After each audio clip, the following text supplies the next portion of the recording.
আসসালামু আলাইকুম। সবাই কেমন আছেন?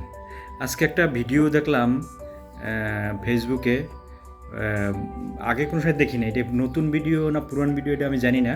কিন্তু আ সোহেল তাজের একটা ভিডিও দেখলাম।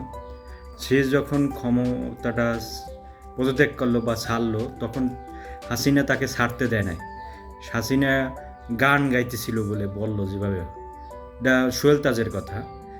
গান গাইতেছিল, "আমি তো কাউকে ছাড়ি না, আমি তো কাউকে ছেড়ে দিই না।" এরকমের গান গাইতেছিল। তো একে হাসিনাকে কি মনে হয়? আমার তো মনে হয় ও একটা পাগল ছিল। পাগল প্রধানমন্ত্রী ছিল। ঠিক আছে? পাগল পাগল ছিল। পাগল ছাড়া আর কোনো মানুষ এরকম করে না।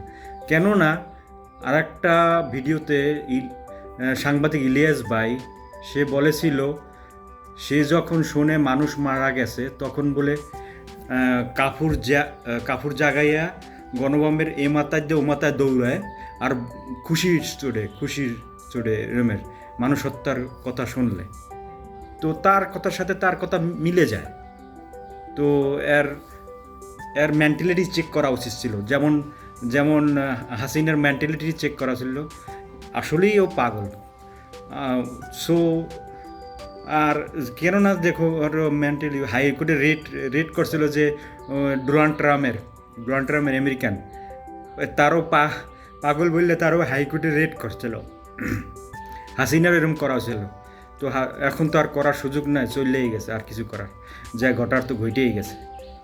তো হাসিনা পাগলই ছিল, এই মানুষের কথায় আর প্রমাণে বোঝা যায়।